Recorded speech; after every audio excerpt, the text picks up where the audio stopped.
warahmatullahi wabarakatuh. Salam sejahtera bagi kita semua. Semoga kita selalu berada dalam lindungan Allah Subhanahu wa Ta'ala. Perkenalkan, saya Farunisa Fidaroini, Sarjana Keperawatan Nurse, Magister Keperawatan, dosen tetap Program Studi Sarjana Keperawatan Sekolah Tinggi Ilmu Kesehatan Husada Jombang, Jawa Timur dengan NIDN 0706059302. Pada kesempatan ini saya akan memaparkan unjuk kerja bidang pengajaran sebagai bagian dari proses sertifikasi dosen gelombang 1 tahun 2026 yang diselenggarakan oleh Kementerian Pendidikan Tinggi, Sains dan Teknologi. Mata kuliah yang saya ampu sesuai dengan bidang keahlian saya, yaitu keperawatan psikiatri. Mata kuliah ini diselenggarakan pada semester genap tahun akademik 2025-2026 dengan bobot 3 SKS yang terdiri atas 2 SKS teori dan 1 SKS praktikum. Keperawatan psikiatri merupakan mata kuliah yang diperuntukkan bagi mahasiswa program studi sarjana keperawatan semester 4 dengan kode mata kuliah KPS 3. Mata kuliah ini diselenggarakan dalam 16 kali pertemuan yang terdiri atas 14 kali pembelajaran, 1 kali ujian tengah semester, dan 1 kali ujian akhir semester. Adapun deskripsi mata kuliah keperawatan psikiatri yaitu mata kuliah keperawatan psikiatri memahami asuhan keperawatan pada klien dengan gangguan jiwa menggunakan pendekatan recovery dan person center care. Pembelajaran mencangkup komunikasi terapeutik, terapi modalitas, asuhan keperawatan pada kelompok khusus dan pengguna nafsa, serta pengembangan kemampuan berpikir kritis dan pengambilan keputusan klinis berbasis evidence based practice. Adapun capaian pembelajaran atau CPL yang dibebankan pada mata kuliah keperawatan psikiatri meliputi CPL 1, CPL 2, CPL 3, CPL 4, CPL 5, dan CPL 9. CPL tersebut telah tertuang dalam RPS, direview oleh gugus pengendali mutu program studi, serta divalidasi dan disahkan oleh Ketua Program Studi dan Wakil Ketua 1 Bidang Akademik. CPMK mata kuliah yang tertuang dalam RPS meliputi 6 capaian pembelajaran. Mahasiswa diharapkan mampu menganalisis masalah kesehatan jiwa dan psikososial, menyusun asuhan keperawatan jiwa, menerapkan komunikasi terapeutik, menganalisis konsep recovery dan supportive environment, menerapkan terapi modalitas, serta menerapkan prinsip profesionalisme, etika, patient safety, dan person center care dalam praktek keperawatan jiwa. Proses pembelajaran dalam mata kuliah ini mengacu pada 3 komponen utama, yaitu Delivery, Interaction, and Assessment atau DIA. Pada aspek delivery, saya memberikan materi serta RPS dan diunduh langsung oleh mahasiswa pada Learning Management System atau LMS Sekolah Tinggi Ilmu Kesehatan Husada Jombang, serta presentasi interaktif yang dilakukan secara tatap muka untuk mendukung pemahaman mahasiswa. Materi yang saya sampaikan didukung media pembelajaran berupa LMS, presentasi PowerPoint, studi kasus berbasis praktik keperawatan jiwa, serta diskusi kasus yang berpusat pada mahasiswa atau student centered learning. Pada aspek interaction, pembelajaran dilaksanakan melalui komunikasi 2 arah antara dosen dan mahasiswa dalam bentuk diskusi, tanya jawab, kolaborasi kelompok, serta refleksi pembelajaran guna meningkatkan partisipasi aktif mahasiswa. Pada aspek assessment, penilaian dilakukan melalui asesmen formatif dan asesmen sumatif. Asesmen formatif mencangkup penugasan, diskusi, kehadiran, dan sikap mahasiswa selama proses pembelajaran berlangsung. Sementara itu, asesmen sumatif dilakukan melalui UTS dan UAS sebagai evaluasi ketercapaian capaian mata kuliah. Model pembelajaran yang dilakukan dalam mata kuliah ini adalah case-based learning atau CBL. dengan pendekatan Student Centered Learning (SCL) melalui diskusi, tanya jawab, dan analisis kasus keperawatan jiwa. Model pembelajaran ini mendorong mahasiswa untuk berpartisipasi aktif, mengembangkan kemampuan berpikir kritis, serta meningkatkan kemampuan pemecahan masalah dalam praktek keperawatan jiwa.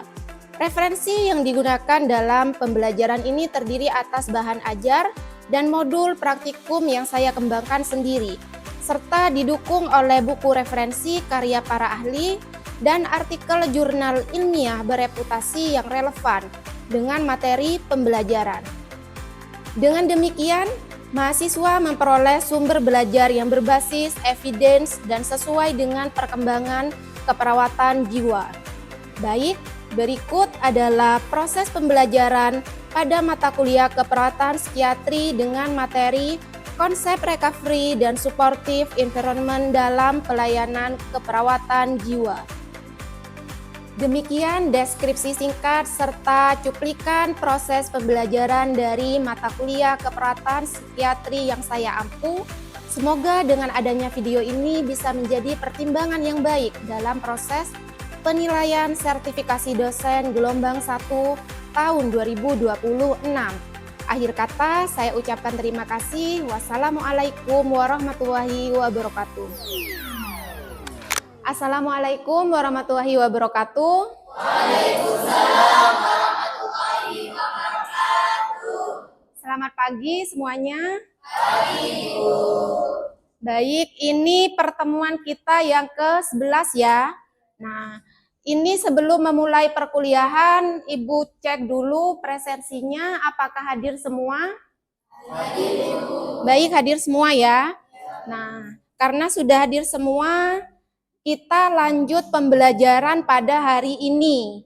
Jadi, materi pada hari ini adalah konsep recovery dan supportive environment dalam pelayanan keperawatan jiwa. Jadi pada pertemuan hari ini, kenapa ini penting untuk dibahas atau menjadi konsep pokok bahasan kita hari ini? Karena seperti kita ketahui bahwa pelayanan kesehatan jiwa saat ini tidak hanya berfokus pada pengurangan gejala gangguan jiwa, tapi juga berfokus pada pemulihan, sehingga nanti orang dengan gangguan jiwa atau pasien itu ketika kembali ke masyarakat mampu untuk hidup bermakna, untuk produktif, kemudian dia bisa berpartisipasi dalam masyarakat.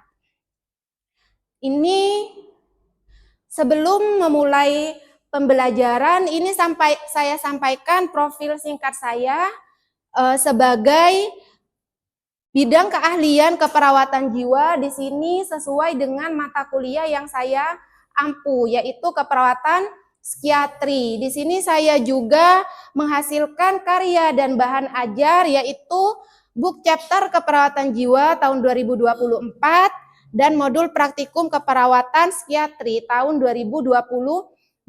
Ini bisa menjadi bahan referensi dan sumber pembelajaran bagi adik-adik dalam mata kuliah keperawatan psikiatri.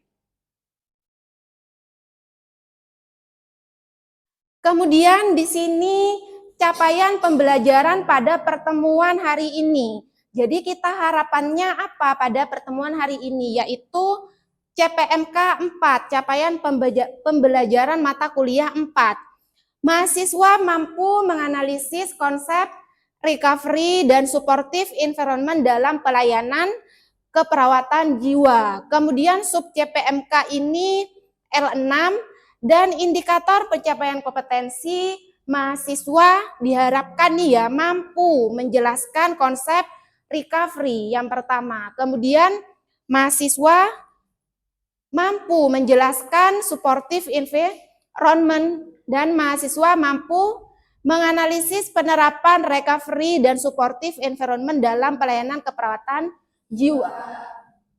Jadi untuk mencapai tujuan ini, nah kita belajar lebih mendalam lagi nih. Ini kita masuk ke studi kasus untuk kita mengetahui pembelajaran secara mendalam. Ini saya bacakan ya kasusnya ya. Tuan A merupakan pasien skizofrenia yang sudah tidak mengalami halusinasi selama 6 bulan dan rutin mengkonsumsi obat. Namun Tuan A masih jarang berinteraksi dengan tetangga, belum bekerja kembali, dan lebih banyak menghabiskan waktu di rumah.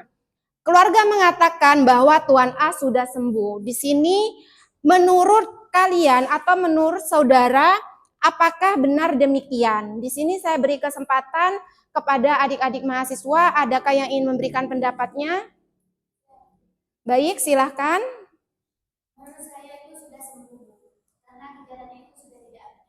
Baik, bagus sekali sudah bisa menyampaikan pendapatnya. Apakah ada pendapat yang lain? Baik, silakan.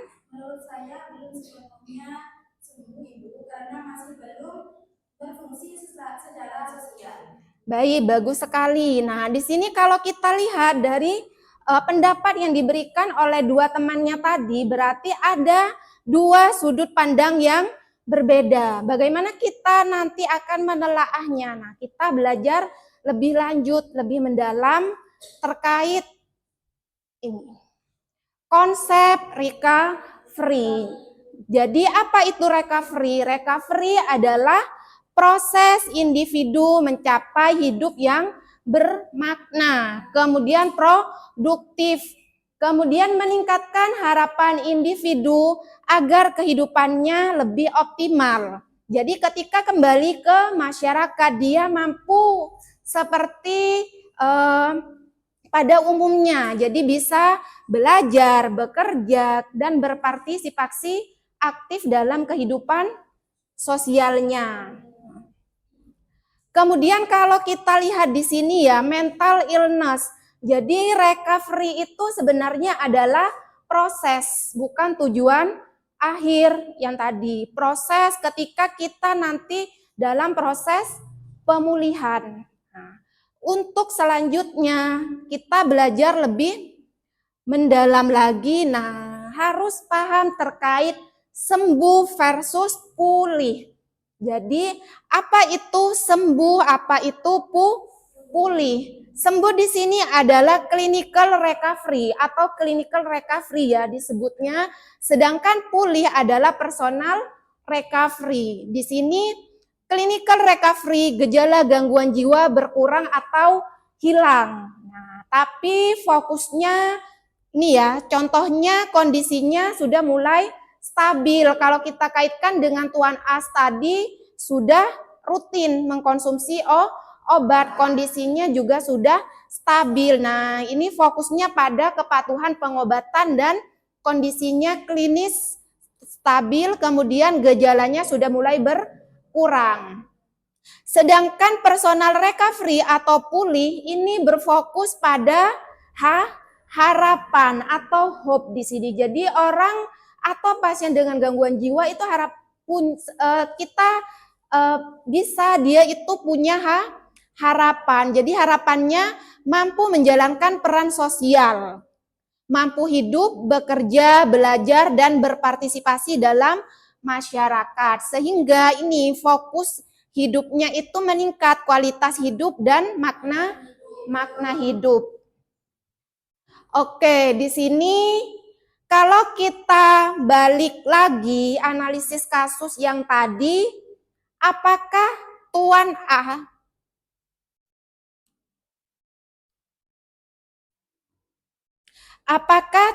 A itu mengalami clinical recovery? Adakah yang ingin memberikan pendapatnya? Baik, silakan. Menurut saya sudah, karena gejala yang dialami Tuan A sudah terkontrol, tidak mengalami halusinasi selama 6 bulan dan mungkin mengkonsumsi obat. Baik, bagus sekali. Kemudian apakah Tuan A sudah mencapai personal recovery? Baik, menurut saya belum, Bu, karena Tuan A belum kembali menjalankan fungsi sosialnya, masih mengunjungi di rumah dan belum mampu berpartisipasi secara aktif di lingkungan masyarakat. Jawabannya bagus sekali ya. Jadi kalau kita lihat dari Tuan A itu sudah mencapai yang namanya sembuh atau clinical recovery. Tapi dia belum berarti personal recovery-nya itu sudah mencapai tahapnya ya. Jadi personal recovery ini harus dilakukan secara terus-menerus dan berkelanjutan. Tujuannya apa tadi? Agar hidupnya bermakna, produktif, kemudian berpartisipasi dalam masyarakat. Jadi walaupun sembuh tidak hanya mengurung diri di kamar, dia mampu bersosialisasi. Kemudian, untuk selanjutnya kita belajar juga terkait karakteristik recovery. Di sini ada 10 ya. 10 komponen recovery prinsip utama. Nah, ini dimulai dari hope. Hope itu harapan dari pasien gangguan jiwa. Kemudian self direction, punya arah. Kemudian individual and person center, berfokus pada individunya. Kemudian di sini ada empowerment. Empowerment itu pemberdayaan. Jadi walaupun pasien dengan gangguan jiwa itu harus dilibatkan dalam pengambilan keputusan terkait dirinya. Kemudian holistik. Holistik ini berkaitan dengan aspek biologis, kemudian psikologis, sosial, dan spiritual. Non-linear, tidak searah. Kemudian strength based, ini berfokus pada kekuatan dari individunya tadi, si pasien. Ada ini peer group, jadi dukungan kelompok sebaya itu juga berpengaruh terhadap karakteristik recovery. Kemudian respect ini menghargai martabat manusia. Jadi walaupun orang dengan gangguan jiwa itu sama HAM-nya ya, punya hak asasi manusia yang sama. Kemudian ini responsibility atau tanggung jawab terhadap pemulihan pasien gangguan jiwa. Nah, ini kalau kita kaitkan dengan kasus ya, ini ada 10 komponen. Nah, kira-kira dari 10 ini apa yang paling berpengaruh? Komponen yang mana? Silakan bisa menyampaikan pendapatnya. Baik, silakan. Menurut saya yang terpenting adalah hope atau harapan. Karena tanpa harapan, klien akan sulit termotivasi untuk pulih kembali. Baik, terima kasih atas jawabannya. Adakah pendapat yang lain? Baik. Menurut saya responsibility juga penting karena klien itu perlu terlibat aktif dalam proses pemulihan. Baik, tepat sekali.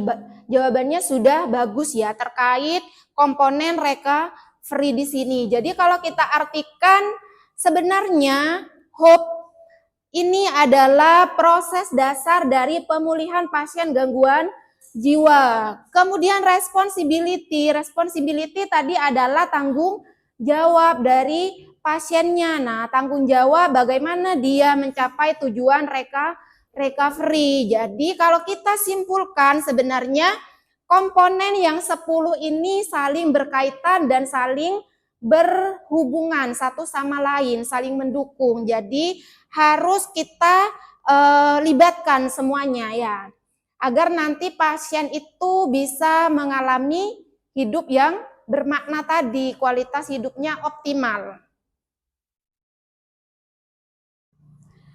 Selanjutnya ini, jadi untuk tadi karakteristik recovery itu juga selanjutnya adalah supportive environment. Jadi harus ada dukungan suportif dari lingkungan. Nah, di sini ada apa saja? Ada tenaga kesehatan, kemudian ada keluarga, ada komunitas, kelompok masyarakat tadi, hubungan terapeutik. Di sini menurut Barker and Barker 2025, Stewart et al 2016. Nah, jadi ini kalau kita aplikasikan dalam kehidupan sehari-hari recovery ya dari pasien gangguan jiwa.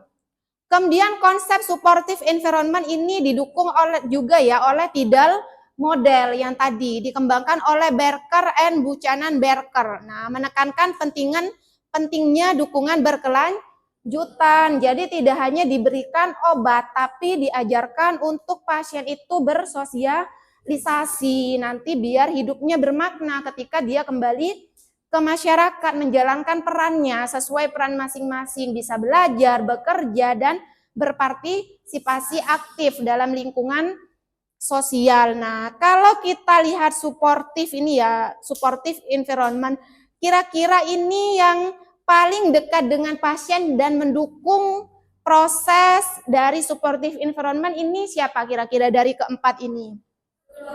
Keluarga. Baik, keluarga ya. Karena apa? Karena yang paling dekat dengan pasien dalam kehidupan sehari-hari adalah keluarga. Jadi merupakan komponen penting atau support environment yang sangat penting dalam proses pemulihan atau recovery. Nah, di sini. Nah, selanjutnya adalah peran perawat dalam recovery. Tadi sudah kita bahas terkait apa saja konsep recovery, kemudian karakteristik recovery, kemudian supportive environment. Nah, selanjutnya ini peran perawat. Jadi kita sebagai calon perawat nanti yang akan memberikan asuhan keperawatan juga harus ini ya, membangun hubungan terapeutik, membina hubungan saling percaya. Jadi kita harus ke pasien itu melaksanakan komunikasi yang efektif. Nah, kemudian fasilitator harapan dan motivasi. Ini kita juga memberikan motivasi, tidak hanya kepada pasiennya, terutama juga kepada keluarga. Kemudian pemberdayaan, empowerment atau apa tadi? Pemberian, nih ya, kita memberikan ke pasien itu, pasien harus dilibatkan dalam pengambilan keputusan. Kemudian pendekatan holistik yang tadi berkaitan dengan aspek biologis, psikologis, kemudian sosial, dan spiritual. Nah, sebagai pendidik dan fasilitator keluarga, jadi sebagai edukator, kita juga memberikan edukasi nanti sebagai tenaga kesehatan kepada pasiennya, kemudian pada keluarga pasien yang merawat pasien dengan gangguan jiwa.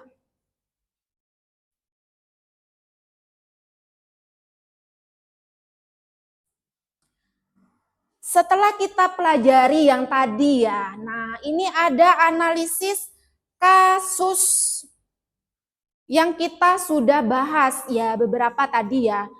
Ini kasusnya Tuan A merupakan pasien skizofrenia yang sudah tidak mengalami halusinasi, kemudian rutin mengkonsumsi obat, tapi masih jarang bertetangga, jarang berinteraksi, belum mampu bekerja. Dia hanya menghabiskan waktu di rumah, tidak ke sosialnya seperti itu. Nah, ini untuk pertanyaan diskusi.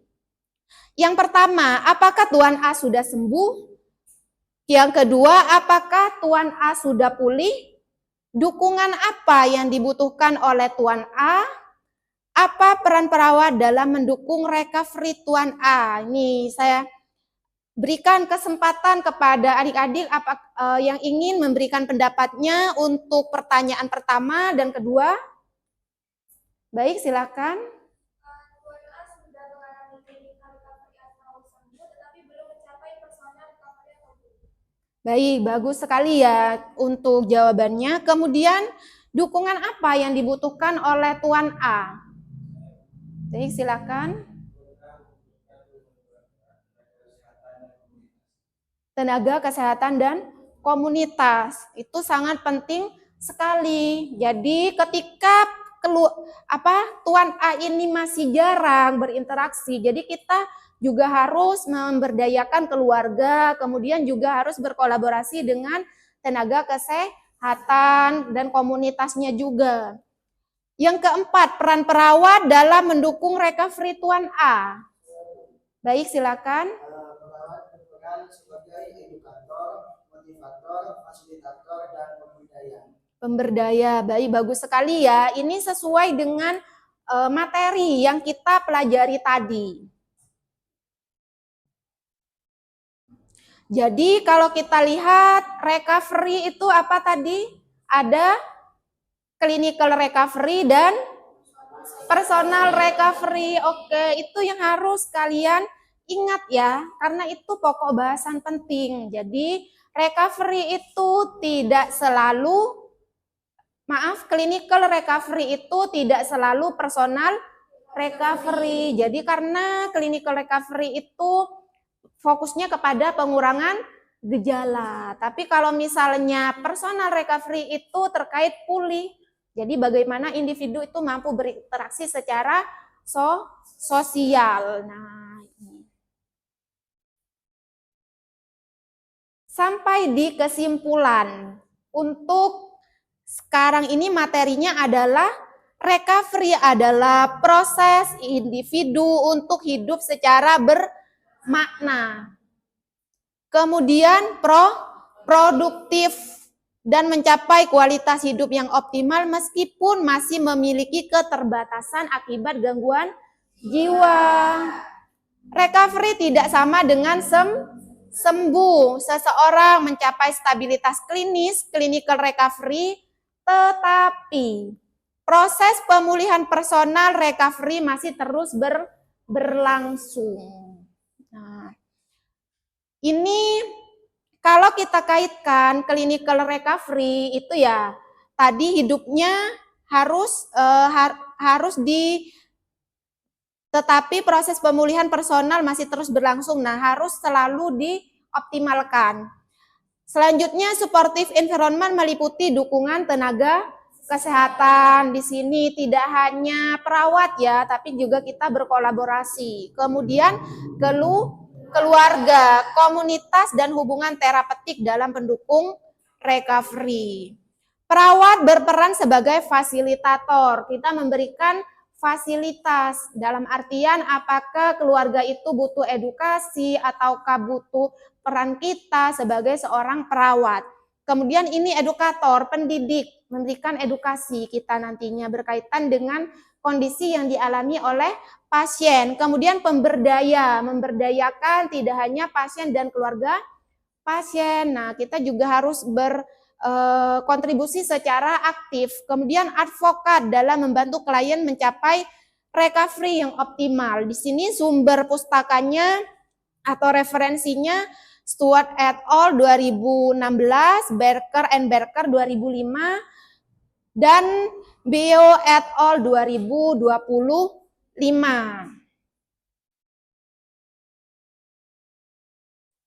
Kemudian ini adalah referensi, jadi sumber rujukan yang bisa digunakan oleh adik-adik mahasiswa dalam pembelajaran mata kuliah keperawatan psikiatri. Nah, ini bahan ajar nanti modul praktikum keperawatan psikiatri nanti bisa digunakan selama pembelajaran perkuliahan.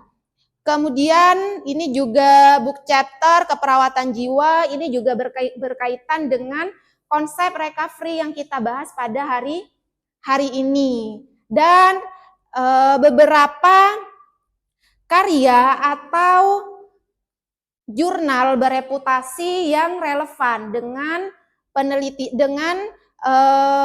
perkuliahan pada hari ini bisa digunakan sebagai sumber referensi juga ya. Di sini ini closing statement. Recovery is not a destination. Jadi recovery itu bukan sebuah destination ini.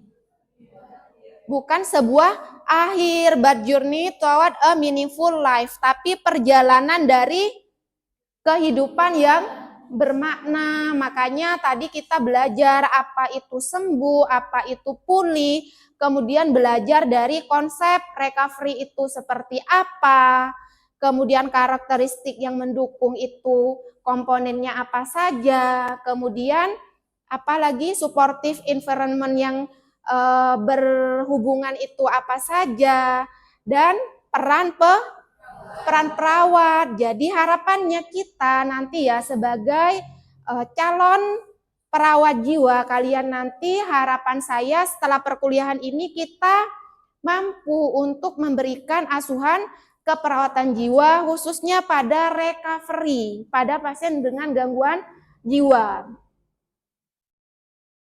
Baik, itu closing statement pada hari ini. Kurang lebihnya Ibu mohon maaf. Wassalamualaikum warahmatullahi wabarakatuh.